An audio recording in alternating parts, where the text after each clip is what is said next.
INTV, thank you Promax BDA for having me here. Delighted to be here. I'm blown away how beautiful Jerusalem is, and blown away how beautiful Israel is. I've made some awesome friends in just a couple of days, so thank you for the warm welcome. Thank you. And I thought, being in Jerusalem, I mean, you're in one of the oldest cities in the world, and for me, life is about storytelling. We see there's many entrepreneurs here, great entrepreneurs, great business people. But for me, what excites me is the story behind the person. What makes them tick? And you sort of resonate towards people when they tell you about a friend of theirs that may be famous or what they've done and what they've achieved. And it's the stories about that person. And Jerusalem has the oldest stories on the planet. It's probably the most prolific place in the world for branding. There isn't one person that doesn't know about this, one of the oldest cities in the world. And so I thought I'd split my presentation into two little bits, because I've got my friends from Promax BDA here. I've got a few samples of some of the work, and Dave presented the Olympics yesterday, so I thought I'd give you a little bit of a story behind the athletes and the actual community. But before, I thought I'd give you a little bit of breathing space and tell you my story, and more to the point, my story and the lessons I've learned. Not to hear my own voice, but to help give you some resonance, maybe from a different part of the world, and maybe some guidance and some thoughts and different ways and perspectives. So I'm going to show you a little bit about my exploration background and then go into some work. So.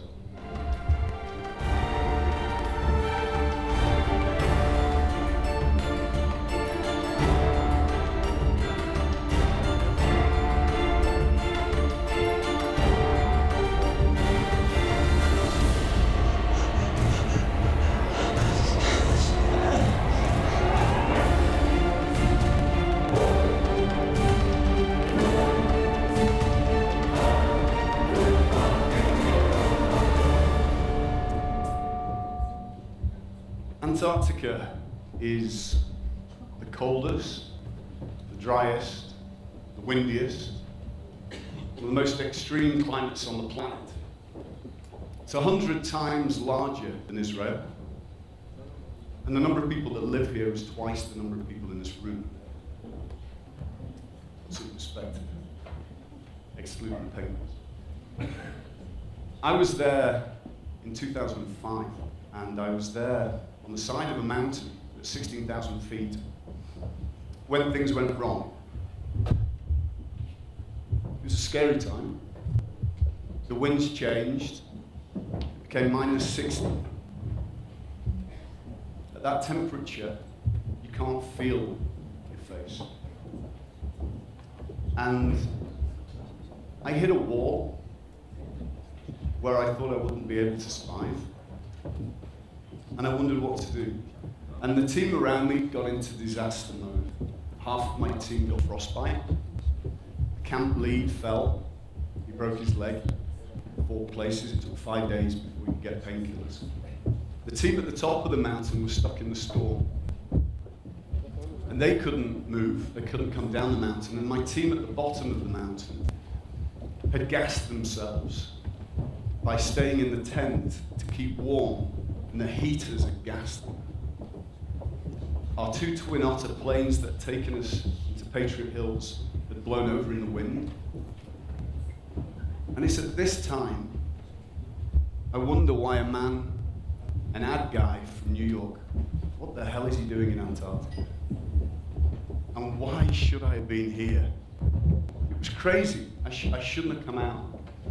And I realized that it was down to one thing, and it's something that is really critical in life, and it's the ability to face your fears and have the confidence, the self-belief in yourself to do what you want to achieve. I hate climbing.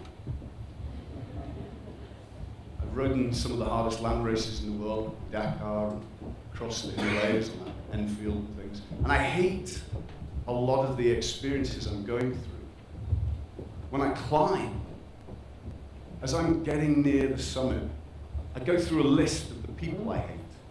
God, I hate you. And it fuels me. It gets me there. But when I get to the top, I cry. And I cry because of the release. The release of achieving. The release of knowing I can do it. And I come down with passion and happiness, and I think about all those people I hated, and I love them. I love them. I didn't really hate you. I do love them. And it's really rewarding to go through that experience and feel that sort of metamorphosis, that ability to break your comfort zone and experience something that enlightens you. I lost all my toenails. My hair, every time I took my hat off, would be inside it. My face swelled up. I know what I'm going to look like in 30 years. My fingers all retracted, the skin retracted so the nails came off. It was -40 in my tent, and when I woke up, the inside of my tent was covered in snow. And I couldn't believe it, but the snow was from my breath. I had to learn how to urinate inside my sleeping bag into a bottle. You should try it when you go home. It's not easy, men and women. So you learn how to prepare and push yourself into different levels. And I'm in the industry of pushing creatives. My job is to help people meet their maximum ability to tell a story. How can I tell a story to engage a consumer? How can they fall in love with a brand, product or service? And it's how that ability to do it. And one of the big lessons that I hope you'll take away today is the understanding that the creatives in our industry, the introverts, are the ones that we're relying on to help tell the story. And very often we ask these introverts to be extroverts. Go on, get up there and push it. Try and do it. Speak in a different way, but you can't do that. It's two very different types of people. Usually the people that are up here talking aren't the brilliant creatives, because the brilliant creatives are scared. And that's good. It's good for them because they have the ability to be extroverted in their talent. One of the lessons I've learned leading creative teams is how to harness and get these different teams to work together. If you can understand where the fear is in business, that's the one reason that you won't sell an idea. It's the one reason your consumer won't engage with your product or service, is there's a fear somewhere. And if you can dig down and find out where that fear is, then you will resolve the reason why people don't engage with you. And I learned that on the mountains. I learned that facing clients that would reject my ideas. And people would say, no, you're not good enough. I left a small town in England of 11 houses and moved to Manhattan at the age of 26 to launch my career at a larger scale. And people would say, people don't want that. They don't want to listen to that. They don't believe in that. And I said, you know what? You're all too intelligent. You're all too advanced for what I'm understanding. I'm just going to do what I want to do. And I lived my business as a lifestyle, not as a business. I lived my business so that every waking moment and dreaming moment was about the world I was living in, not about a 9 to 6. And after I sold my agency, I had a great little creative shop called Attic, and I sold it to a very large corporation called Dentsu. And I became the CEO of Dentsu in America. I thought I could hide selling my business to them and sit in the back office somewhere. People can't hide in those organizations. And it was a fantastic company, very big. But what I found is I could hide from being pushed creatively, and I could hide from being scared, and I could hide from the fear that made me break barriers and push myself. And that's bad. Because then you suddenly would think, maybe I'm not that good. Maybe I can't push myself where I want to go. Maybe I can't experience fear because I'm now scared that I'm not good enough to jump and do different things. And you may find that in life, especially as you get older. You have one business, you sell it, and you think the road has ended. You have one main career point, and you think the road has ended. Because you think, and it's a terrifying fear, that you were given one card to play. And somehow you have to get the fear out of your life. You have to say, you know what? I'm going to start again. I'm in my 40s, I'm in my 50s, I'm going to try again. I'm going to do something different, and have the confidence. And be assured there will be people around you that will not want you to succeed. It's a lot easier to climb on the back of others than lift somebody up. So you have to get away from the naysayers, the people that pull you down, the bosses that ridicule you, your partner that may not respect you, the friends that laugh at you. You've got to clear that from your head. And I got to a point in my career where I'd done all these things. I'd sold my business. I'd had an amazing life. And I got into a point of fear. I was like, damn, I don't know what to do. I've got 4 children. I've got a life to live. I've achieved these things. But I don't know where to go. So I decided I had to split my life into 2. So I took to cocaine. I took to exploration outside the workplace as well as inside the workplace. And it became critical because I got to a point of fear where men were fearing me and I was fearing them, and it was bad. So I did the only smart thing. And I left New York, I left my children, I left my friends, my family, I left my country, my business, and I went tracking lion on foot for 2 weeks. Has anybody tracked lion on foot before? That is the scariest thing on the planet.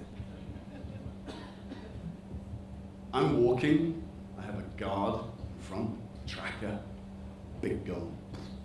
I have a guy behind me, big gun. And I'm in the middle, like an Oreo cookie, with a camera. So I spend the first week wondering how I can kill a lion with a camera. There's not many ways, trust me. I went through every single, even the strap. Yeah, that doesn't work. But what it did, I came back and I went, boom. That is fear. 500 pounds of teeth and claws that can kill you in 10 seconds. By the time you I was actually asking, I was with a friend, Eric, yesterday, and I said to him, we're talking about lions, and he said, well, what I do is when the lion got near me, I punch it on the nose. I'm like, dude, by the time you've got its nose here, you're dead. You know, there isn't a cat, I'll stand back a bit. Oh. This thing will kill you, and that's critical, because you go back into business, and someone says, yeah, I don't like that idea, or your shirt's nasty, or I don't like this. You're not scared anymore, because that's fear. Everybody else isn't fear. You've got to have that confidence and self-belief in yourself. Whatever you're doing, wherever you're walking, wherever you're going. And the second thing I had the fortune of doing is I took my partner, Jana, and the children, and we left to go to Bali. I was fed up with Western society, pushing and making me feel bad. And this was a school designed by a jewelry designer called John Hardy. I went over there as a friend of this fashion designer, Donna Karen, and she said, you've got to meet this friend of mine, he's mad.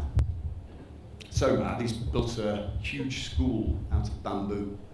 And it was incredible. The children come to school. Our eldest, Mike, is still there, he's 17. He's at school there now. The children come to school, they're greeted by the staff, they have fresh organic product, they have their own paddy field that they look after. He made his own bamboo bike. And the people are friendly. Everywhere you go, smiling. I come from New York. I don't trust smiling people. Someone's smiling at you like, what are you smiling at? Everybody's happy and uplifting, and these communities are there for themselves. It's all about people together. And John noted that the schools around the world were designed by the people that were designing our prisons, institutes that were holding you back. And he said, I'm going to create a place without walls. I'm going to create a place where children look out. And I never realized it until the time, but when I was 18, my mother died. It's very sad. And I was in the days when I went into my final exams. And after my exams, I sat in the car with the envelope. And my father and son passed away when I was 1, both to cancer. And I sat next to my stepfather. And I opened the envelope. And he said, how did you do? So I failed them all. Failed everything. And he said, Will? No, he said, son. Remember that? He said, son, there is a wall in front of us. And throughout your life, there will be walls. Every step. But we will find a way over it. We'll find a way around it. Or we'll find a way under it. And every time I hit a wall, whatever it is, I think, how can I go over it? How can I go under it or around it? I don't see walls anymore. And I never realized that metaphor until I went to the Green School and I looked at a village that had no walls, at a school that the children looked out and connected and breathed. And it changed my life.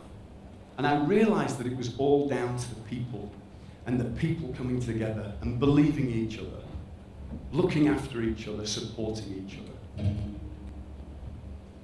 I'm going to do a little experiment, actually, in this amazing part of the world. Could you do me a favor? Could you all stand up, please?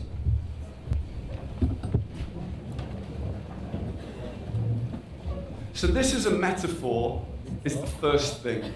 You've all had the courage to stand up. And that's the first thing when it comes down to creative opportunity, whatever you're doing in your life. Can I have the balls to stand up and go, I'm in?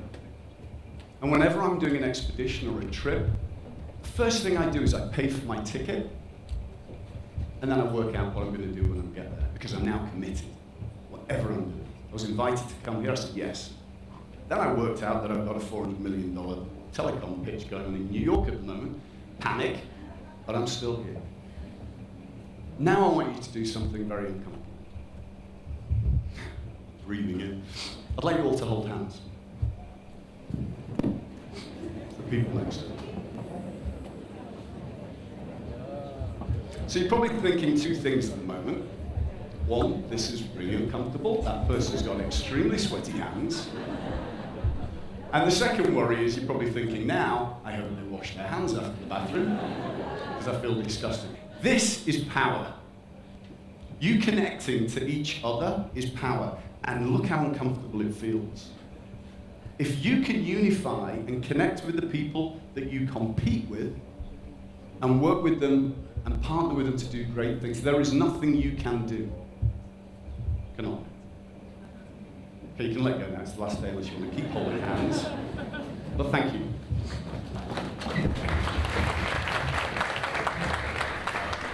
And it's that power of connectivity and that feeling of being uncomfortable that will determine your success. Because when I was in the big industry, in the agency at that level, I felt uncomfortable. I didn't feel like I wanted to hold hands. I don't know if any of you have felt it, but I actually walked into the office and I tried to get to my desk before I engaged with all the people around me. And that's bad. Because then I know I'm not holding hands with my team and I'm not doing world-class things. And I wasn't going to come back. And then 2 years ago, I'd met somebody and I got a call when I was in Bali by an awesome team, a company called SID, based out of Montreal. And I didn't know who they were. 600 people. Their business partner is Cirque du Soleil, so we do some great work. And they said, come back, and we want you to be part of our family, not our business. And no agency head has ever talked to me like that. Tell me more. And I decided to do it. So now I'm going to leave the world of skipping up mountains and tigers and lions. and I'll show you a little bit of some of the work that we're doing, and I'll explain why it's important. Yeah, open the curtains, let the light come on for a second. I'm in another see, went by the name of Grace. She let you ride around all day, all night with that jack look on your face. She got that glossy, glossy mouth, God-given ass and that shut us up. She shook in music from the stars, say, boy, you don't have to look so hard, but that's how.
Right, thank you.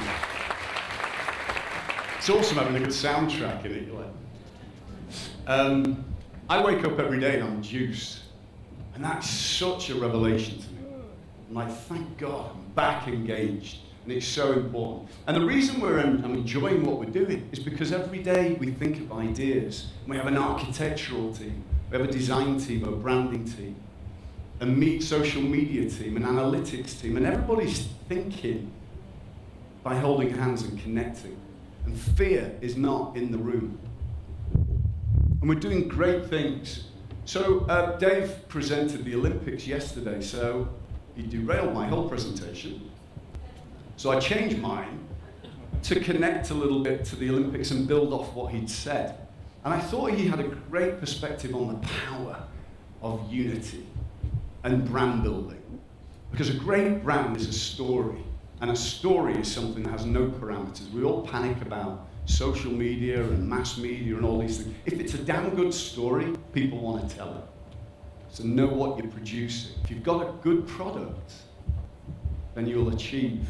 And what we did was we decided to get not only the athletes juiced, because we had part of the global Adidas business, and we wanted to engage the athletes, but that wasn't enough. Me as a consumer, what did I care? We had to engage the kids on the street.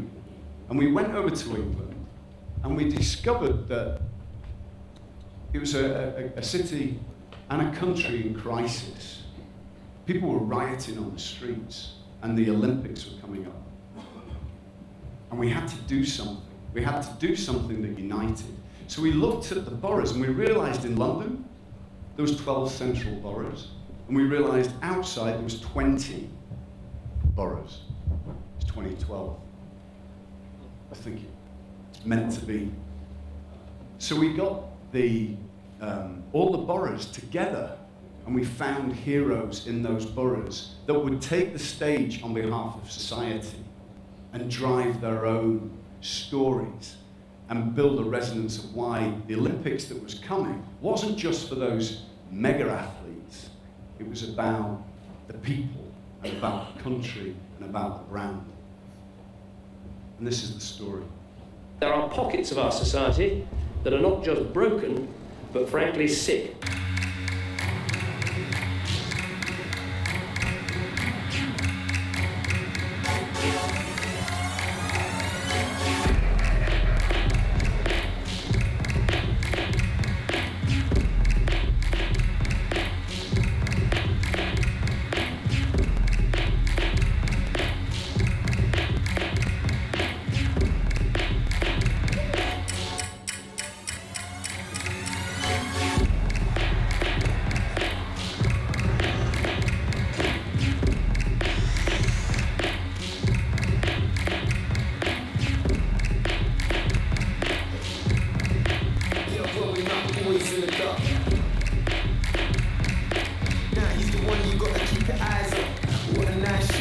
just a tango.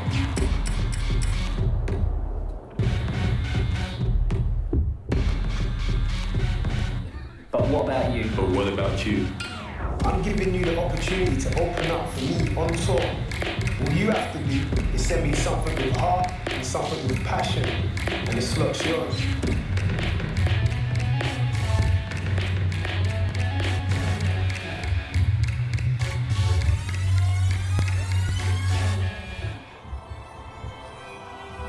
Take the stage, take the water, take the track and the field. Some people have said that I'm the golden girl, but last time my games were over before they'd even started.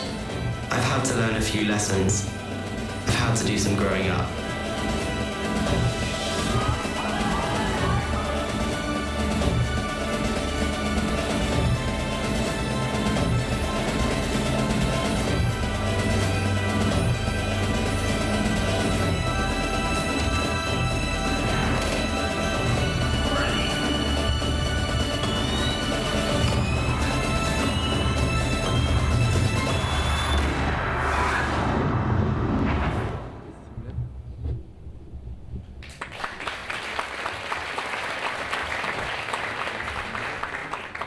So people cared.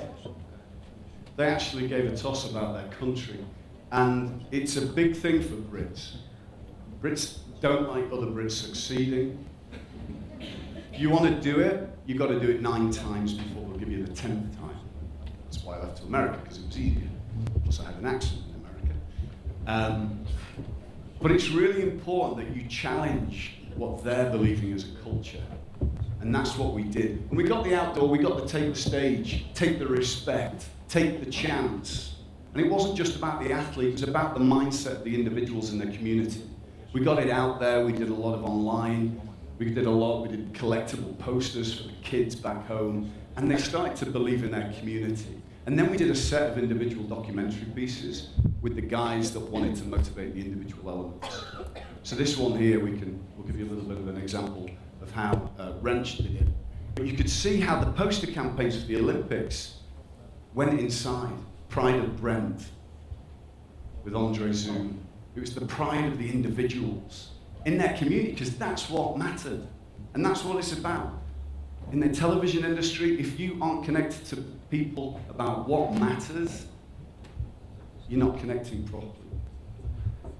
This girl here, she weighed 130 pounds, but could lift 300 pounds above her head. It's like a stick. You're like, yeah, your body's gonna... Amazing people in their communities. And we challenged them and made them engaged. So here you can see what Wrench did to try and motivate one of the 32 different documentaries. I used to record my verses into headphones on a 2-deck stereo. I often wondered if I'd be chasing my dreams forever. But you can go from the top deck to the top of the charts. And the question is, will you? I'm giving you the opportunity to open up for me on tour. All you have to do is send me something with heart and something with passion, and the slot's yours. I'll be waiting. So it was simple, but it had the right impact. Let's move that. So I'm just going to end on one last little thing. And one thing that's really critical, and it's something that I hear all the time, is people say, but I haven't got the opportunity. I don't have the clients that let me do this kind of work. I don't have the friends around me that motivate me to do this stuff. And I disagree with that approach. When I moved to America, they said that the work that we didn't work. And so we spent our time experimenting and pushing ourselves outside the parameters of the client brief and outside the parameters of the budget. If you want to do something amazing, people will contribute their time, their love, their passion, their product and service. So we started creating books on creativity called Noise, and we sold them around the world. But they became the blueprint for design and showing where we could go. And there was no excuse, because no one was saying no. And that's a lame excuse to hear no. You put your skin in the game. You work after hours. You work the weekends. Any of us that know what it's like to work hard don't have a 9 to 6. And we pushed ourselves. And what's critical in your creative industry, or whatever sector you're doing, be a business owner or a producer or a scientist, you invest and push yourself to go beyond. And what we do at SID as well is we use the platform of what we're doing for our clients and say, you know what, we're going to help better causes. And we do a thing called boot camp. And here we invite 20 creatives from around the world who sleep in tents for a week at SID, and they take on a challenge. And they take on a challenge to help the betterment of the planet. Because it's experimentation, there's no restriction in budget, we can do it. And I'm going to end on this little video now, which just shows what we did. And it's the proposal to the campaign of RED, Bono's AIDS campaign. Because it was losing momentum, we said we've got to try and accelerate and find a finish line.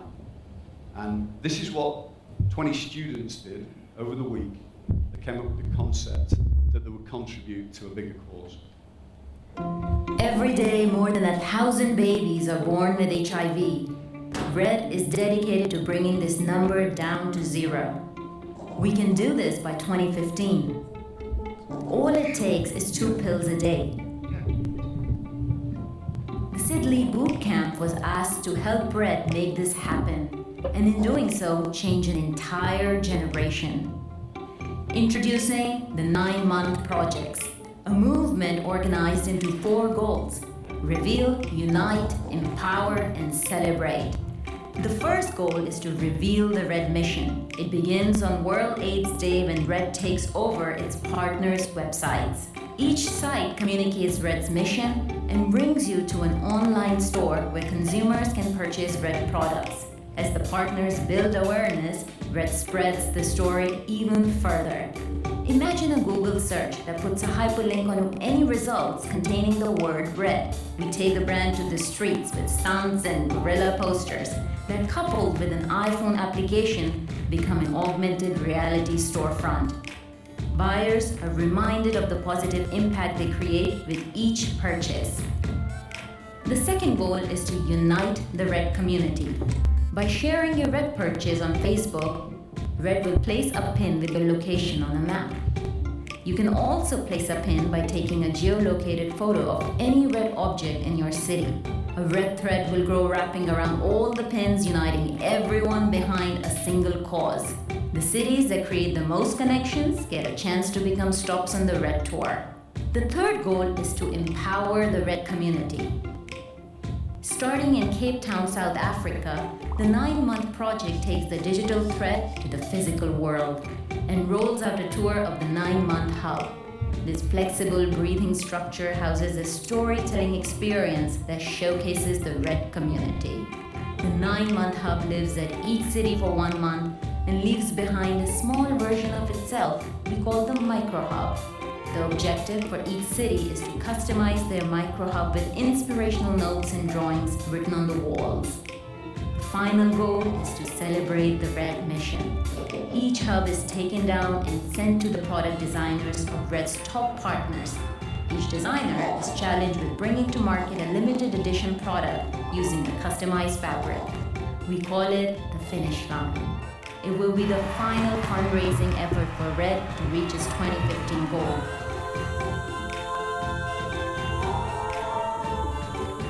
The RED dream can become real.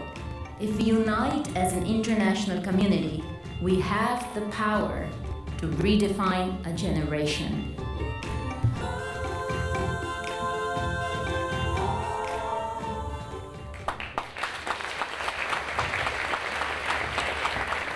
Awesome, no?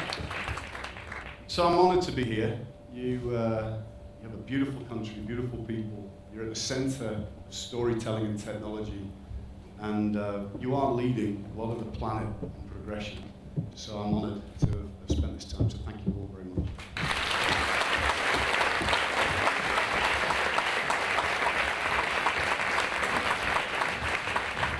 I've been asked if anybody would like to ask questions. You're more than welcome.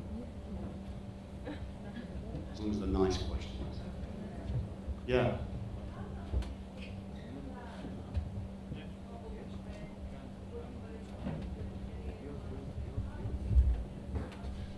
How long did it take? The question was, how long did it take to do the Red campaign? That was 1 week.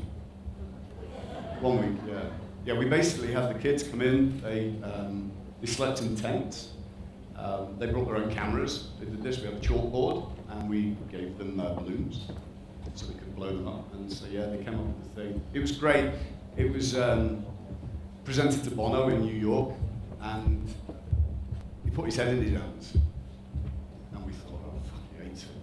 He's from Ireland, you know, that's where you live. He was delighted. He was like, God. And it just showed that, you know, you get a small community together, be it, you know, out of work, in work, whatever. You get these companies that say we have an innovation division. We've got 10 people we're going to put in a room for a week. Well, that's not innovative. If the environment is always thinking and involved in experimentation and thinking, it's a no. The next question just came from. It's down to the metaphor and the mindset of this. You've got to have a deadline. Are there creatives? Are there any creatives in here? Creative executors, workers? Yeah. Well, you're all creators. Sure, put your hands up. But you've got to give them a deadline, right? Naturally, they're ADD. Probably thinking, you know, the roof. They've already examined the speaker systems in here. They're not really listening. If you don't give a deadline to a creative objective, you don't give a summit for the mountain of achievement. You've got to have those two sides. You've got to balance it. There's a long way around that question. Thank you. Anyone? All right, thank you.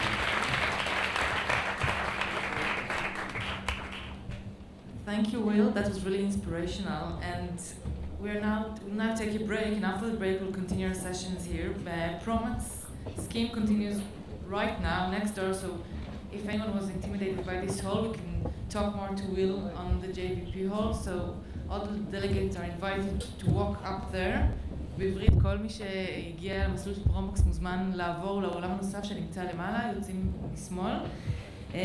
בנוסף לזה יהיה בפרומקס אחרי זה הרצאה בנושא באז. Later on at Promax, you're invited to the cool session this year's buzz with Yaron Gad, Senior Vice President, Promotion and Creative at Keshet, and me. And now for the break. After the break, Jim